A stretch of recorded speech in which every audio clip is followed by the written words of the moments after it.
Hello friends, welcome back to Suprabhat channel. दोस्तों, आप लोगों को पता ही होगा कि एनिमे कल्चर जापानीज लोगों के बीच कितना ज्यादा फेमस है। अभी हाल ही में वहां पे एक वोटिंग हुई थी, वन पीस में आपको सबसे ज्यादा स्ट्रॉन्गेस्ट कैरेक्टर कौन कौन से लगते हैं। तो इनमें 29,675 लोगों ने अपना वोट दिया था, जिनके मत अनुसार ये 10 कैरेक्टर है जो वन पीस में सबसे ज्यादा स्ट्रॉन्ग है। उसमें से फर्स्ट पोजीशन पे आता है गोल्डी रोजर, जो ऑल थ्री टाइप को आगे परचेस करता था और उसके एडवांस फॉर्म भी उसके पास थे। इतनी उसकी काबिलियत थी। आर्मामेंट आकी, ऑब्जर्वेशन आकी एंड कॉन्करर्स आकी। इसके अलावा उसे फोनिक लिफ्ट के बारे में भी पता था और वर्ल्ड गवर्नमेंट के कई सारे डार्क सीक्रेट्स भी जानता था। इसीलिए वो बल और बुद्धि से दोनों से खतरनाक था। इसीलिए तो उसे विरोध मिला था किंग ऑफ द पायरेट्स, क्योंकि उसी ने पूरी दुनिया का मैप बनाया था। उसी के क्रू थे जिनमें बगी और सेंक्स भी शामिल थे, जिनके नाम हम आगे आने वाला है। सेकंड पोजीशन पे आता है एडवर्ड न्यूगेट, जेके व्हाइट बियर्ड। व्हाइट बियर्ड दोस्तों पायरेसी नहीं करना चाहता था। पायरेसी से जो पैसा कमाता था वो तो अपने विलेज में भेज देता था। उसे चाहत थी, तमन्ना थी, दिल से ख्वाहिश थी कि उसे एक फैमिली मिले, उसकी एक फैमिली हो जहाँ पे वो सबका बाप हो और उस सब उसके बेटे हो। इसीलिए उसने अपना क्रू बनाया था। सब जो स्टार्टिंग फेज था तब वो रॉक्सडी जिबित के साथ भी शामिल हुआ था उसके क्रू में। सेकंड लेटर उसने अपने गैंग खुद स्टार्ट किया, उसने अपना क्रू स्टार्ट किया जो अब मरीन फोर्ड में अंत हुआ उसके क्रू का और उसका भी। और दोस्तों व्हाइट बियर्ड पोजेस करता था टोसी टोसी नोमी यानी सुनामी सुनामी प्रो, जिससे वो एयर में क्रैक करके कहीं पे भी भूचाल ला सकता था। इतनी उसकी ताकत थी। और व्हाइट बियर्ड के पास अपनी एक स्वॉर्ड थी, स्वॉर्ड कम भाला जैसा था, उसका नाम था मुराकुमोगिरी। एंड दोस्तों व्हाइट बियर्ड भी ऑल थ्री टाइप्स ऑफ हाथी पोजेस करता था, आर्मामेंट आकी, कॉन्करर्स आकी एंड ऑब्जर्वेशन आकी। दोस्तों थर्ड पोजीशन पे आता है रेड हेड शेंक्स। दोस्तों सेंक्स के बारे में आपको पता होगा कि उसका इन्फ्लुएंस वर्ल्ड गवर्नमेंट और पायरेट वर्ल्ड में दोनों में सबसे ज्यादा है। The most influential man in whole One Piece series and the most mysterious man in whole One Piece series, this both categories में सेंक्स का नाम फर्स्ट आता है।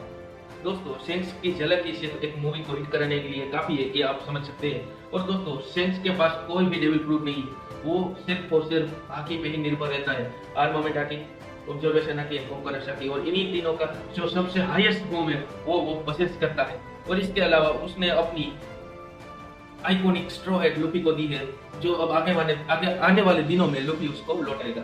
फोर्थ पोजीशन पे आता है red Miho, the strongest swordsman in the world, जिसके अराउंड ये कॉन्स्पिरेसी है कि वो रेडी का बेटा है, लेकिन अभी तक वो कोई श्योर नहीं है। ओडा ने भी कुछ रिवील नहीं किया, तो अभी तक हम श्योर नहीं, इसे थियरी ही समझने देते हैं। और दोस्तों जहां तक मुझे पता है तब तक मीहोक ने अभी तक कोई नेम्ड वाला अटैक नहीं किया है। सिर्फ और सिर्फ उसने अपनी तलवार घुमाई है और तलवार से निकलती हुई उस रोशनी ने, उस पावर ने कई लोगों को हिला के रख दिया है।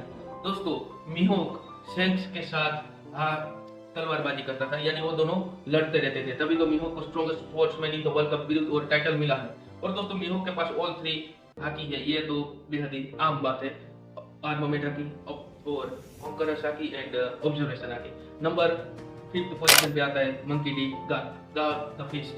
दोस्तों गार्ड अपने जमाने में उसके यंगर डेज में वो किंग ऑफ द पायरेट्स यानी गोल्डी रोजर का नंबर 1 राइवल था, जिसके साथ थे बोगार्ट को ट्रेन किया है गार्ड ने, और इसके अलावा खुशान को भी गार्ड ने ही ट्रेन किया है।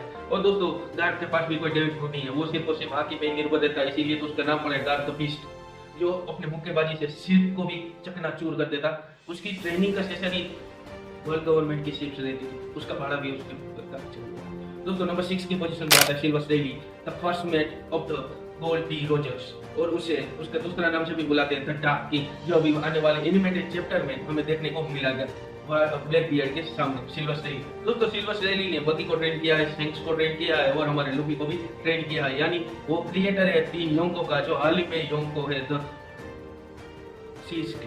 और दोस्तों इसके बाद आता है हमारा लुफी, मंकी डी लुफी, जो पोजेस करता है गम गम फ्रूट एके ह्यूमन फ्रूट मॉडल निका, जो पोजेस करता है सन गॉड निका की पावर्स को, यानी रबरी बॉडी को, जो अपनी इमेजिनेशन से कुछ भी बन सकता है, कुछ भी कर सकता है। और दोस्तों लुफी अपने इस फॉर्म में all three types of hockey को एडवांस फॉर्म में यूज कर सकता है, कॉन्करर्स हाकी को, आर्मामेंट हाकी को और ऑब्जर्वेशन हाकी। एक पोजीशन पे आता है Roronoa zero, the king of air. दोस्तों जहां तक मुझे पता है Roronoa zero 2 types of hockey poses करता है, जिसके एडवांस फॉर्म भी उसके पास नहीं है, कोंकरासाकी नहीं पजेस, कोंकरासाकी पजेस करता है, आर्मामेंट आके पोजेशन करता है और ऑब्जर्वेशन आके भी पजेस करता है। लेकिन दोस्तों कोंकरासाकी की अभी कंफर्मेशन नहीं आई है ओडा की ओर से या कोई किसी भी फैन थियरी की ओर से, लेकिन स्लाइटली हमने वन वार में देखा था कि वो कोंकरासाकी पजेस कर सकता है, जिसकी वजह से अर्थक्वेक आया था। जोरो ने अर्थक्वेक ला दिया था अपने से विल पावर से, यानी अपनी कोंकरासाकी से।